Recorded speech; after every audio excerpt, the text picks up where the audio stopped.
Hello, welcome to Cerulean Arts Gallery. Tonight we are speaking with Gary Grissom and Louise Vinueza in conjunction with their two-person exhibition, A Day in a Life, which is up through January 26, 2025. Hello, Louise and Gary. Hi, Michael. Hi. Thanks for being here tonight. Thank you. So Gary, since your piece is the first one, maybe we'll get you to start to give like some background about yourself. Yes, well, I am not so young. I started art in 10th grade. I was a year ahead in math, and I had a choice between art and shop class. I made it, and I was tired of making ashtrays in shops, so I took the art class. And it was a great class with two other people, with three people for the whole year, with an instructor who had gone to PCA. Later, I ended up in the 1960s working for alternative publications, doing page layout and photography. At one point, I went back to school. I had a chemistry background from college, and I thought I would end up working in a lab. And I ran into a fellow who I had seen in my neighborhood, who turned out to be an art instructor and had gone to Yale, and was an MFA from Yale, and talked me into taking art classes. And that was about 1970. Then I was in school. Everybody was doing pretty much abstract work, particularly color field where I was, with a big expanses of color with subtle variations. I needed a job, so I ended up taking graduate art history classes at the University of Pennsylvania and became extremely interested in Flemish and Byzantine art, the complete opposite of reductive art. And I couldn't really justify doing the big abstract paintings. And it took me about 10 years to figure out what to do. In those 10 years, I ended up doing a lot of writing, which again goes back to my publication background. And I was a member of the Roma Project, which is a theater. Well, first, a theater group came out of PCA, which later became University of the Arts, called Bricolage. I was one of the founding members. From there, I went on to Roma Project, and I was the first director of Roma Theater in the 1970s. At some point, I realized I wanted to do artwork and I wanted to paint. So I went back and started that. And I wanted to paint pretty close to the way I was writing, which was more narrative and biographically based, or things I see. And like most abstract painters, I immediately started doing landscapes as a transition. Did that for a while, and through sheer luck, I ended up getting a fellowship in photography, which didn't make any sense to me because in college I had only taken one photo class. But I ended up in 1990 getting a fellowship from the state of Pennsylvania, then an NEA fellowship. I had worked with photography with other people more than myself doing the photography in the publications. So I did a lot of photography in the 1990s. By the year 2000, I back to my landscapes. Then I decided to expand it from landscapes close to my house, to my neighborhood, then to my family. And a lot of these artworks are based on family, which means grandkids to me. The one in the frame right now is a grandson after he got his first haircut. He had a really long hair, and I stole the images on the top from Goya. That's a late Goya. Around the time he did the black paintings, nightmares type imagery. But family became center for me for a couple of years. And about a year a year ago, I had a solo show called The American Family, with a combination of painting and photography based on grandkids, and we have three daughters. But I continue to do art, and I continue to learn. I think I'm still in the point of learning, uh, including not only technique. I'm learning what I want to do. I hope that's not too long. No, thanks, Gary. So I'll just switch to Louise for a moment, then we'll talk about more about the work itself. Hello, Louise. Hi, So do you want to tell us a bit about yourself? sure. And I also just really want to say that I've really enjoyed um, hanging next to Gary in your gallery. When I first looked at Gary's work, I wasn't sure the connection to my own, but seeing them together, just some very interesting conversations between our work. Yeah, so I grew up in Valley Forge, Pennsylvania. My family of origin was my dad was from Ecuador, my mother was from Kansas. Um, and I think the fact that both of my parents were pretty much disconnected from their families, I didn't grow up with a sense of family. Um, so maybe that's one way that Gary and I differ. Um, anyway, I went to college. I went to college in New Orleans for art and psychology. Um, and then went to college to become a teacher, and I taught art for 25 years. And I taught emotionally disturbed kids, and then I taught at a small private school. Um, and then the year I turned 50, um, I decided to quit the teaching, and I went to the Pennsylvania Academy and spent 4 years there and got a certificate in painting. And it was a very important 4 years because I never had didn't have confidence coming out of high school that I could ever do my own work, but I really loved my experience at the academy and graduated in 2013, and I'd say I've been painting, but honestly, I had um, all three family, my sister, my parents, they died in the years after I graduated.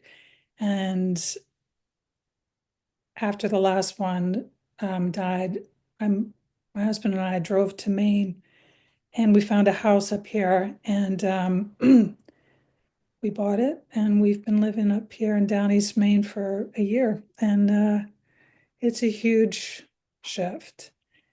And so these paintings, some of them started in Pennsylvania, but I'm pretty sure most of them have been worked on leading up to this show.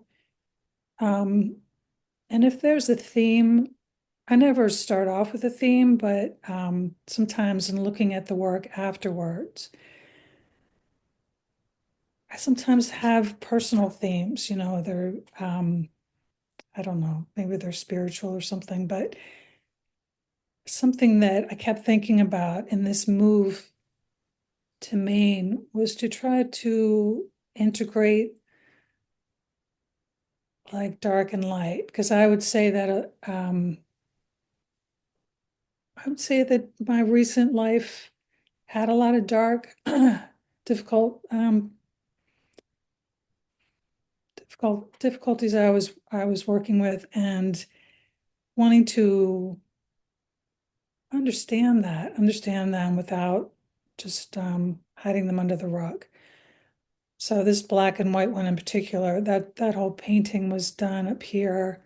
And I've been trying to meditate, and that odd shape in the vase came a day after the first time I actually ever felt anything meditating. And I would say this picture's, dark, trying to seek out some light. And I would say that's a common theme of mine.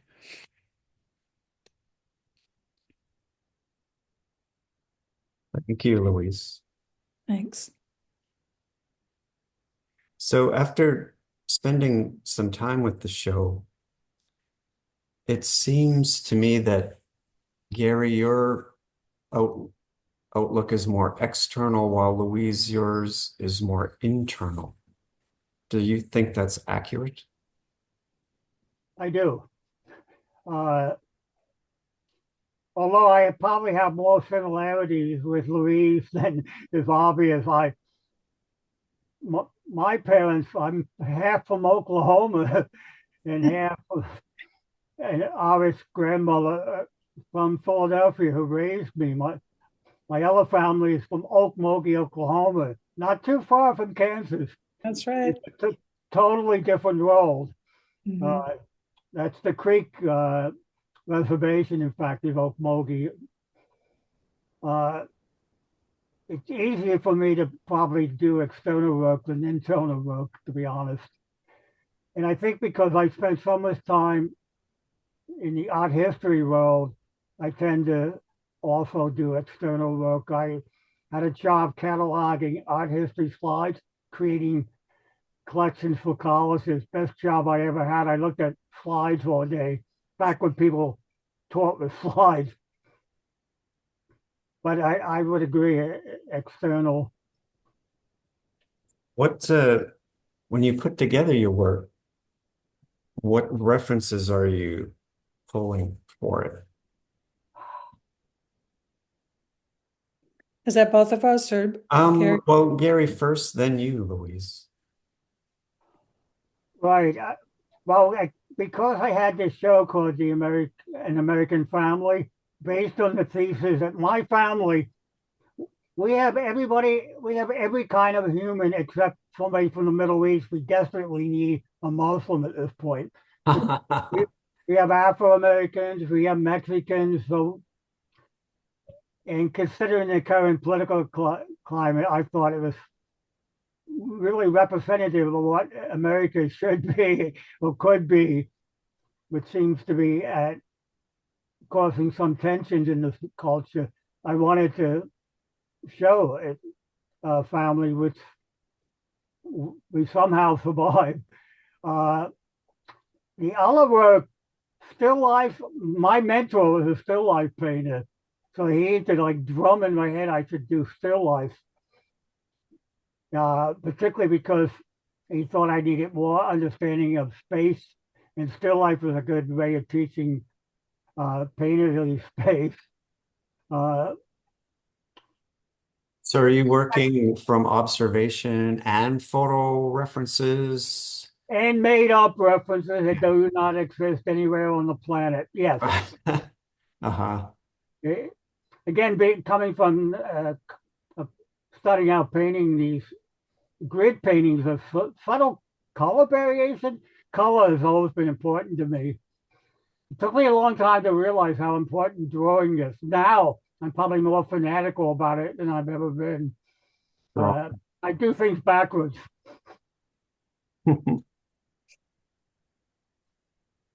So Louise, in when you start a painting, are you working from something?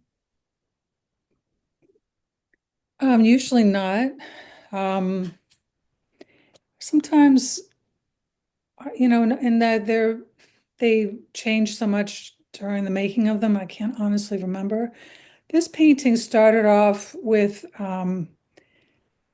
there was a wallpaper, and I wanted it sort of as a background for a still life, and I kept playing around with it, and in the end, the only part that I kept were those flowers. And then I just obliterated the rest. So I think what I'm trying to create is like a world to live in for a while. And it has to do with like I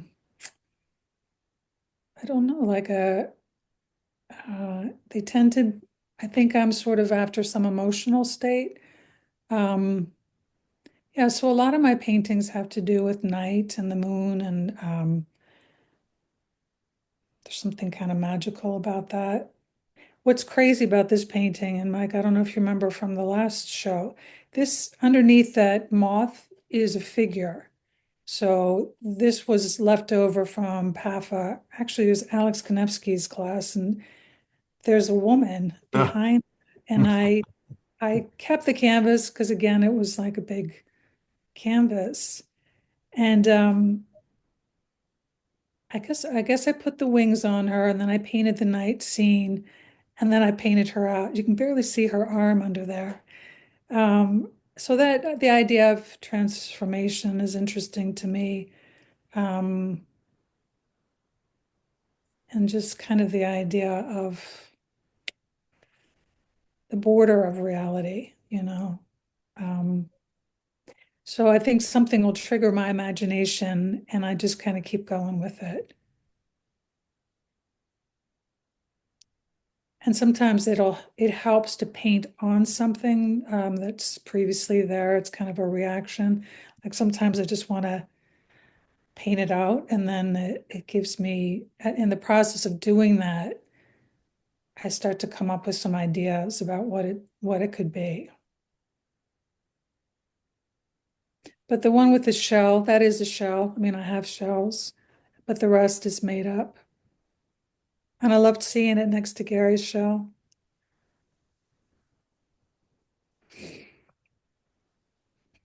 yeah, Gary, I want to ask you about your surface quality in the paintings because there's a definite texture in there or on there.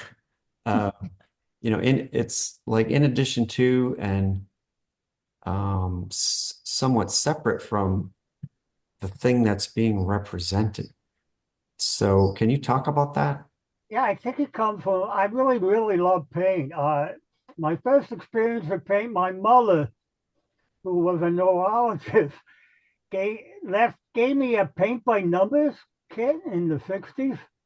So I used to push paint around on it before I had any idea what I was doing. I was in high school at the time. So I've always loved the application of paint, the quality of paint, how paint mixes. Uh, it's always been part of the way I approach things. I don't even think about it. It just comes out that way. Yeah, I mean, there's a real physicality to the painting. Um, I love this painting. I would have said that some of Gary's work is inward.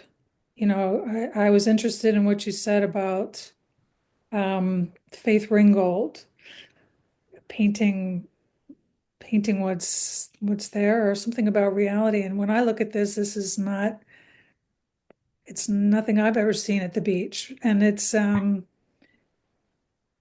think it's a combination of in and out. Yeah, I'm not a strict realist by any stretch. One of the people I really, really grew to love was Gregory Gillespie. And the idea of making things up has always been part of everything I've done, including writing. It's fiction, but that painting is kind of funny because it's probably the last thing I did, and I just recently had two cataracts removed, and I had no idea what that painting really looked like until I had the second surgery. I probably would have repainted parts of it, but I'm happy I didn't now because people say, uh, I think it's great. yeah, Did you say your mom was a neurologist? yes, My father was a psychiatrist. yeah. So Back in the 60s, women didn't get to be surgeons that much, so she worked with a team of other neurologists. And that's the thing she talked to me the most about. mm,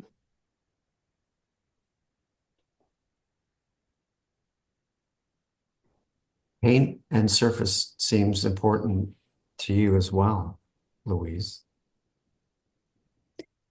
Yeah, similar to Gary. I mean, I'm enamored with what happens, if you let paint kind of have a life of its own. And to me, it's the most rewarding part.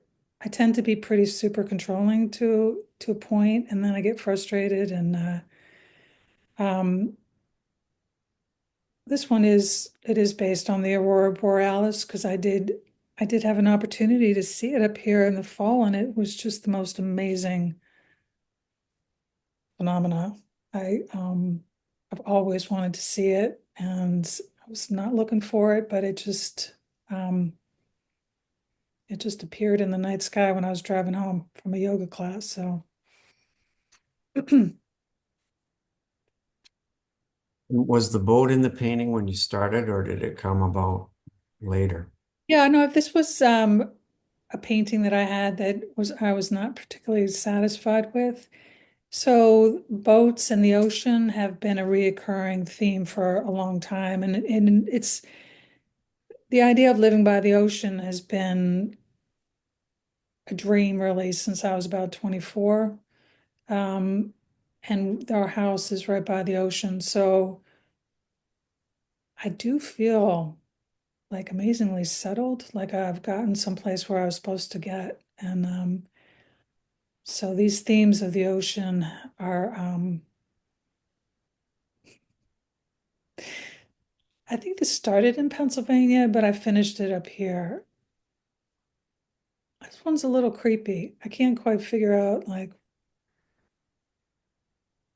I And feel like it's the inside of my head sometimes. and do you do these in like one shot, or do you come back to them over time? I usually have about 10 or 11 paintings on my studio wall. And I just kind of I'll come in and I'll look and I'll like maybe one of them I'll have an idea about. And I just keep them unfinished until I pray there's a day that, it'll come to some kind of resolve. So like when you contacted me, Michael, that's when they all sort of came together. So Well, there's nothing like a deadline to motivate completion. right, right. Thank you for that. So, Gary, how about you? I mean, these definitely seem methodical and planned out and done over a length of time. Some of them, this one actually was done fairly rapidly for me, which is uh, it comes from different elements. One is a photograph from my wife and myself from probably I think it's 1982 on Pop when we had a house on Poplar Street. The two grandkids who were doing somewhat similar pose. Uh, I in a made up landscape. In the middle of it, it's a traditional Korean painting uh, from the museum in Seoul. And on the right hand side, that's a grandchild in her Halloween costume with a gray wig on. It, but it makes no sense, but I like those elements together. No logic. Well, it's a very mysterious and captivating Yeah, painting. yeah. One of the commonalities is the amount of detail. I'm obsessed by detail. And pattern. Yeah, yes. Probably one of the reasons I love Byzantine art, particularly Ravenna mosaics. And Gary, you taught for many years, right, at community college? I ended up in administration, and then I ended up in marketing, doing. I did the first website at community. I had a science background, and I was drafted because I knew a computer language foot, uh, and ended up doing that for the last, I guess, 15 years of my employment. A strange, I have a very strange history. I kept getting moved from department to department, Huh. but they had good benefits, so I stayed. Mhm.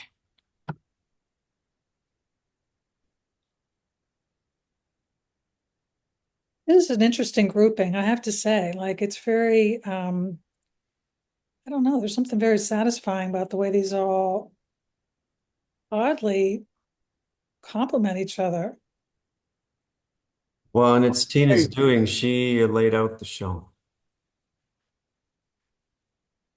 Yeah, these trees are great. My son came to the show and that's all he talked about was Gary's trees.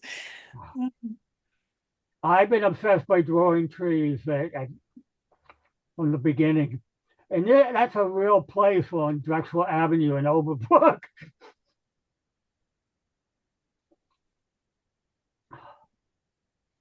Getting the cataracts out, I got to see how much detail I had put in it. I had forgotten, to be honest.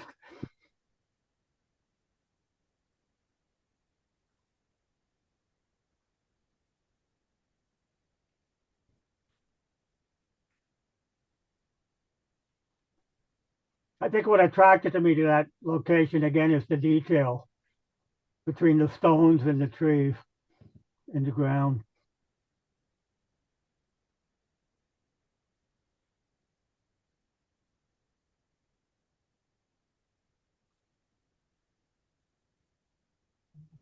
So, Louise, are you after a narrative at all? No, this was a painting of the back of my house in Pennsylvania. One morning I looked out and the sun was just coming up and I thought it was so beautiful. It was the spring. And I tried really hard to do a landscape painting that would show what I thought was just a beautiful, sunrise. And underneath all those sort of cactus shapes were daffodils and, the garden that I had. And it got really dark, to try to make the light seem really light. And this large shape on the left is a type of dogwood. And then one day I thought, you know what, I'm going to try and paint the light. And then it looked like a cactus. And then I just totally saw it as like like a Western landscape. And that's kind of fun because I can shift kind of quickly in my head. If it's if I'm not believing what I'm painting, but I believe something else that's not real, then I follow that thing that's not real because it feels more real to me.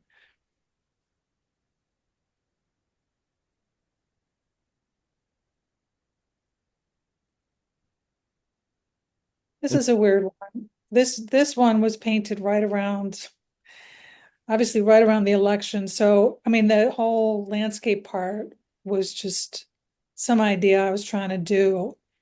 And then I painted that sky different and some of the paint dripped into the land part. And I just got that idea to get the paint really wet. And I put the painting on an angle and I just let that color, it was dark first, and then the sky color just cut through the landscape, which was just a total impulse that was influenced by what was happening.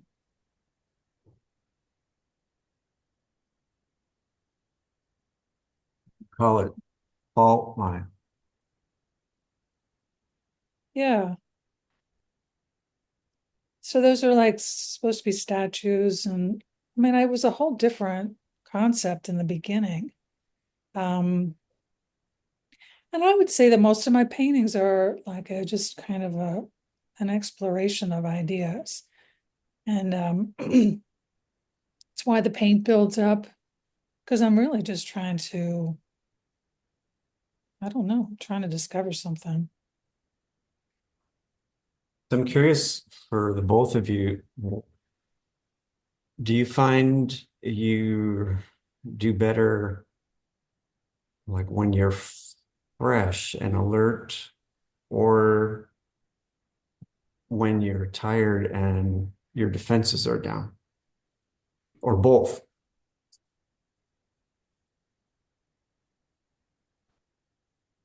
I'm not sure. I have the ability to work for extended amounts of time, so I probably experience both sensations. Uh, don't know. Um, I just have to show up, because I never know. Never know, like, I could spend 6 hours in the studio and maybe 15 minutes of it is inspired. So I never know when that's gonna kind of happen. Right, you can't wait for inspiration. Right. Yeah. And I have to really be alone. Like I get easily distracted. So I just really need to be in my own head. And do you find your new environment helps you with that? I think it will help because it is remote and it allows me a lot of privacy. I don't like to be watched. So I need to feel like I'm in a safe place. Because I would say a lot of this is just kind of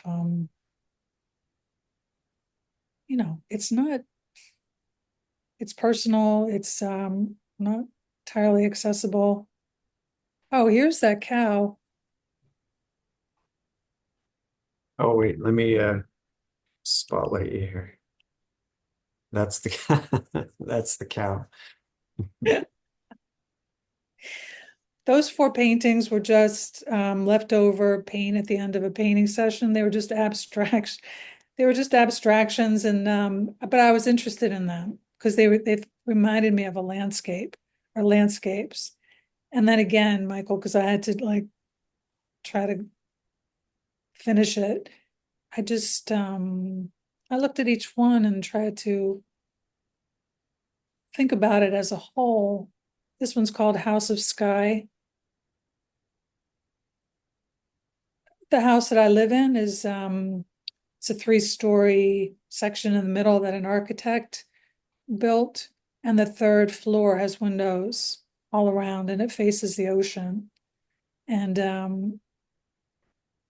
it's the reason why I wanted to buy the house. And I think that quiet one, the dark one, had to do with this feeling of vulnerability around the election and the idea of hiding. I don't tend to paint things that are current events, but I can't escape some collective, you know, um, angst or whatever's happening.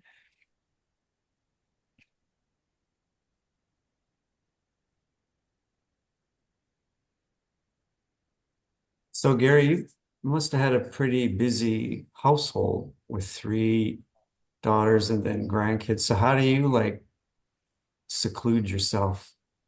I can work with people around me. I have a mentor who's still alive, who I've known for 50 years, who is from Brooklyn, New York, and is probably the hardest working person I've ever met.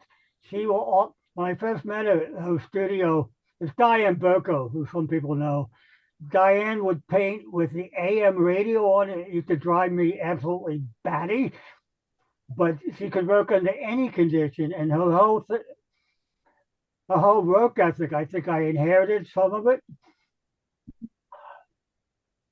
And if I'm not working hard, you almost feel guilty. Right. But I stretched all her canvases when she was pregnant, and this is a period where she was doing like 8 foot paintings. Uh, and it was just an amazing experience. And she's still a lot like that. But I think I inherited some of the work. I'm not from Brooklyn. I mean, she did everything fast. I'm not fast on anything. but I will work. I can do 12 hours in the studio easily. Can you I talk really a like little bit? this. Oh, sorry. Sorry. Go ahead, Louise.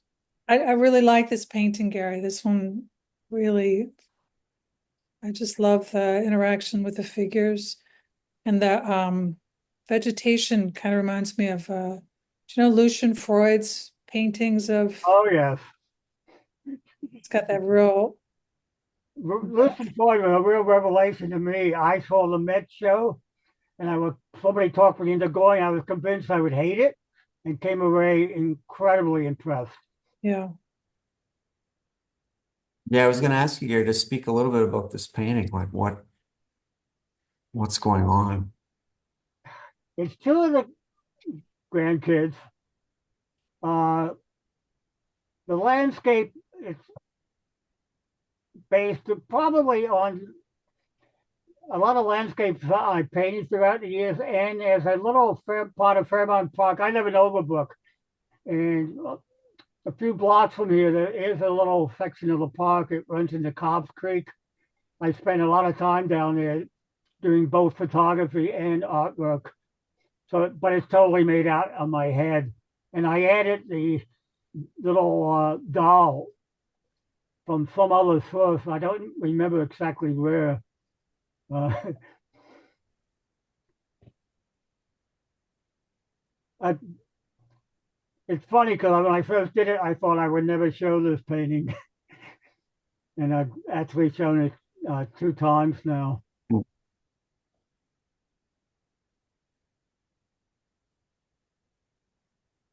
So you guys didn't know each other before this show. Mm. And so I'm wondering, after meeting each other and seeing the show and seeing your work in conjunction with one another, like what you think about that. I really, really like Louise's handling of paint. I mean, uh, there's a tremendous commitment to the detail of the paint handling, which I really like. I also feel close to the idea of the interior spaces, which is something I battled with when I first started. Uh, and similarities between the things that I've done in the past. Mentioning boats, first things I ever did was clipper ship drawings when I was probably in junior high, and uh, I remember being sick with the flu or something and sitting there trying to draw clipper ships very badly, but I was obsessed by the ocean. People come from Oklahoma or Kansas, and you don't see the ocean as a big deal. And somebody gave me Rachel Carson's The Sea Around Us, and my favorite book for years. So I've done a lot of ocean type of drawings and paintings. Well, this show has made me want to start drawing. Um, the level of commitment to each painting makes me want to try a little harder. I've always loved like detail too. I think the part that I felt that I needed work was kind of more compositionally. So I've been kind of focused on that. I mean, realistically, I've really been painting, I don't know, like 11 or 12 years. So I look at the breadth of your experience and the amount of years you've been working, and it is it's humbling. But even still, I just get such a kick out of, I don't know, finding this commonality, because I would not have thought it off, when I first saw your work before this show. So that part's been great. And it honestly, Gary, you just make me want to work harder Uh, and I do feel some. I don't work hard enough. Oh, Yeah, me too. Both of you. My boy, Yeah. get back to work. get back. Yeah, no, it's inspiring. I mean, isn't that like, that's the best compliment. Yes, work that makes me want to paint, Right, right. which both of yours does. I think we both really care about the actual materiality of paint. Like that in itself is a real consideration. And it's freeing if you allow paint to have a say. I tend to be if I get too controlling, then it takes a lot of the enjoyment out of it. I just like applying paint to things. It's a wonderful experience, and it is the physicality. I look upon, thinking, although I don't get as heavy a paint as somebody like Ashley Gorky, who apparently some of the paintings would weigh almost 100 pounds. He had so many layers on it.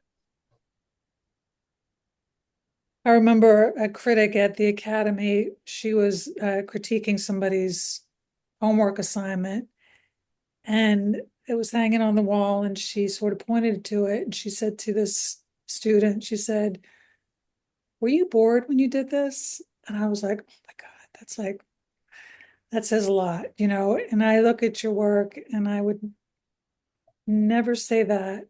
You know, it looks like you are fully enjoying and engrossed in what you're doing. And that energy comes across." Uh, Thank you. I do like painting. And I think you could also, yeah. So thank you, Tina and Mike, for this inspired pairing. Well, thank you too. It's a really wonderful show. Yes, thank And, you very much. and the show is up through January 26th. We hope people come down to check it out. And everything's also available on our website, ceruleanarts.com. Well, and thanks again for being here. Thank you. Thank you. Bye, Tina. Take care and have a good night. Will You do. Bye bye.